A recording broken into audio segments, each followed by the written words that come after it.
Salut, je suis ravie de vous retrouver aujourd'hui pour réaliser une recette de pavlova aux fruits exotiques. J'espère qu'elle vous plaira et que vous allez vous régaler. Alors, pour réaliser notre pavlova, ce qu'il va falloir, c'est dans un premier temps monter mes blancs en neige. Donc je vais les monter à l'aide du robot. J'ai additionné une petite pincée de sel juste ici et je vais verser le sucre en 3 fois au fur et à mesure, déjà pour le faire fondre et pour avoir un meilleur développé de mes blancs. L'idée, c'est que vos blancs, ils doivent être un peu vieillis à température ambiante, donc sortez-les un petit peu avant de la préparation, 1 heure, 2 heures si possible. Et de préférence, gardez des œufs si vous faites une mayonnaise, un flan, ce genre de choses. Il vous reste des blancs, et ben n'hésitez pas à les utiliser pour faire votre pavlova, comme pour faire des macarons. C'est toujours mieux qu'ils soient un petit peu vieillis. Mes blancs sont bien montés, donc on a quelque chose de très joli. Là maintenant, je vais incorporer ce qui fait la vraie spécificité de la pavlova par rapport à une meringue classique, c'est l'ajout. Dans un premier temps, alors vous avez effectivement du sucre glace, mais surtout vous avez du vinaigre blanc. Alors vous pouvez aussi le remplacer par du jus de citron, mais ça va donner plus de goût. L'intérêt, c'est que le vinaigre en cuisson ne va pas sentir, donc l'avantage c'est qu'il va s'évaporer et c'est ce qui va permettre, avec la combinaison avec la maïzena, de donner ce côté chamallow en fait, très tendre, très moelleux à l'intérieur de la pavlova. C'est la maïzena et le vinaigre qui vont faire la différence. Alors la maïzena, je vais la mélanger avec mon sucre glace, voilà, et je vais les incorporer délicatement, donc je les mélange un petit peu, je vais les incorporer délicatement dans mes blancs.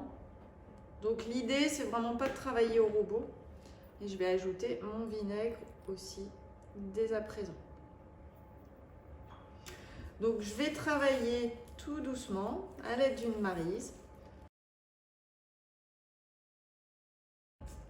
Alors, on peut ajouter une petite pointe de vanille aussi. Petite pincée pour aromatiser, puisqu'après tout, on fait une pavlova aux fruits exotiques.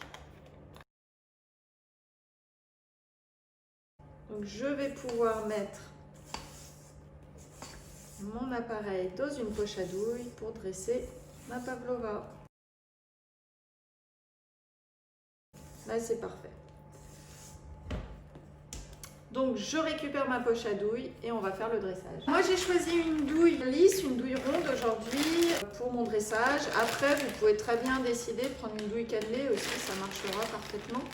Donc je mets mon appareil à meringue dans ma poche. Et là je fais attention à bien chasser les petites bulles d'air qu'il pourrait y avoir dans la poche au cas où.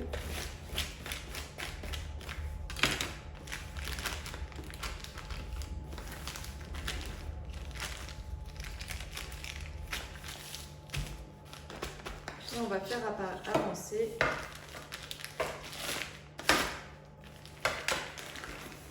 Voilà. Donc maintenant, je vais dresser ma pavlova. Donc je vais en faire une grande à partager. Mais vous pouvez aussi les faire en petit format. Donc l'intérêt, c'est que vous allez gagner du temps sur la cuisson. Ça cuira beaucoup plus vite. Donc ça va dépendre un petit peu de votre timing et puis aussi du nombre d'invités, bien sûr, et de votre gourmandise.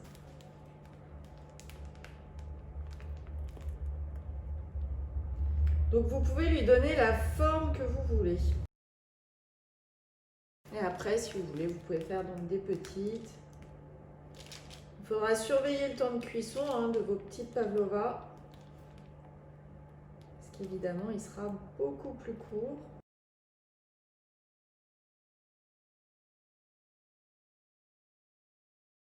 Là maintenant, je vais la mettre à cuire dans un four à 90 degrés pendant 2 heures, 2 heures et quart. Et je sortirai bien évidemment les petites avant. Allez, on enfourne.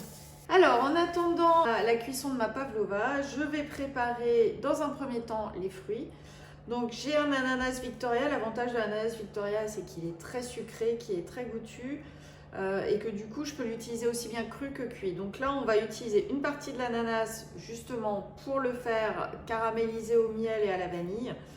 Et l'autre partie à cru. J'ai aussi pris un fruit du dragon. Là, c'est un pitaya rouge. Donc, l'intérêt, c'est qu'il va amener un peu de peps. J'ai du citron vert parce que je vais l'utiliser juste pour zester au-dessus de ma pavlova. Et je vais utiliser un fruit de la passion. Donc, dans un premier temps, je vais couper mon pitaya. Alors, je vais d'abord couper l'extrémité. Donc, comme vous pouvez le voir, ce qui est intéressant, c'est que vous avez donc l'extérieur qui est rose et l'intérieur qui est blanc et noir. C'est comme ça ressemble aux graines de kiwi en fait, un petit peu, mais ça n'a pas du tout le même goût. Voilà. Donc, je vais aller le peler à vif. J'ai gardé un peu de rose et je vais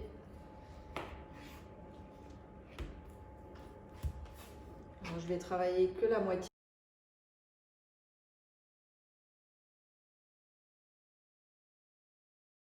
Maintenant, je vais travailler mon ananas. Je vais utiliser la moitié de l'ananas.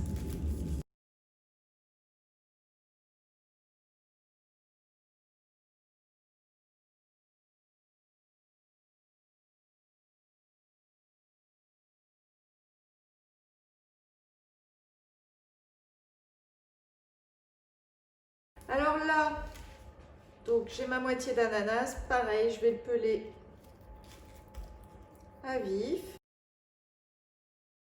Maintenant, je vais enlever les yeux de mon ananas avec un économe. Et voici. Et du coup, je vais utiliser une partie de l'ananas que je vais rôtir avec un peu de miel. Et l'autre partie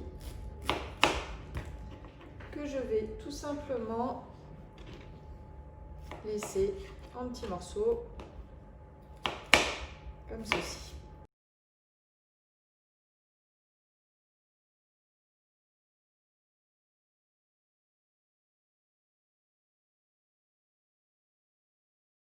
Voilà, je vais faire chauffer ma poêle et ajouter donc une jolie cuillère à soupe de miel, un petit peu plus.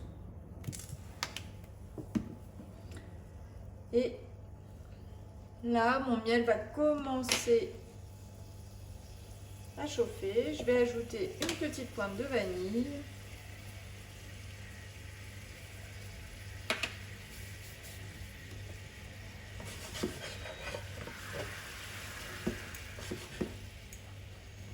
Et je vais maintenant pouvoir faire rôtir mon ananas dans mon miel. Comme ça.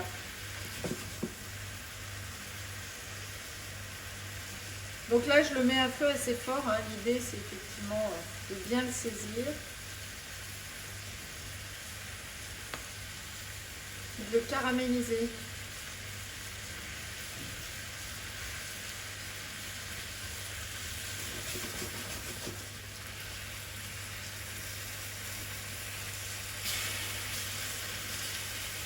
Donc là, ça y est, le caramel se fait.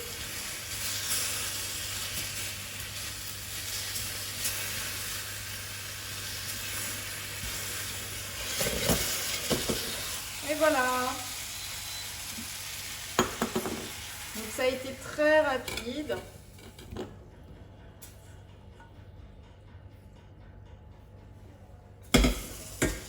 Ça va vous permettre d'avoir vraiment des jeux de texture et de saveurs très différents. Alors, pour mon fruit de la passion, je vais juste l'ouvrir en deux et récupérer les graines. Après, vous pouvez en garder la moitié d'un pour la décoration si vous avez envie.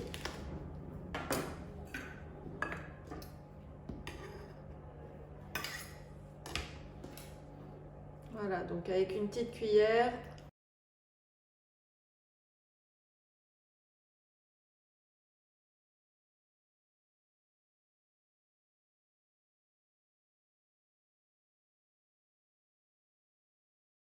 Et voilà. Donc là, j'ai ma garniture qui est prête. Mon citron vert, je l'ai pris bio de préférence. Si vous ne le trouvez pas bio, vous le lavez bien à l'eau chaude. Et on va pouvoir effectivement après le zester avec une microplane, ça sera plus facile. Alors maintenant, on a la meringue qui est en train de cuire, les fruits sont prêts. Et on va préparer la crème montée qui va nous servir à notre pavlova. Là, j'ai 150 g de crème dans un bol de batteur bien froid. Donc tout a été mis au congélateur. Si vous le pouvez, c'est mieux. La crème, il faut qu'elle soit à 30%. Je vais ajouter pour la tenue et pour plus d'onctuosité 20% de mascarpone. Donc là, on va être sur 30 g de mascarpone, une pincée de vanille, toujours, pour le goût. Et je vais ajouter 30 g de sucre glace, pareil, 20% du poids de la crème. C'est pas la peine de faire trop sucré puisque vous avez déjà la meringue et vous avez aussi les fruits. Donc là, je vais monter directement au robot et mettre en poche à douille. Voilà. Ma crème montée est prête. Là, on a une jolie texture. Je vais la mettre en poche à douille, la réserver au frigo jusqu'au moment de dresser ma pavlova.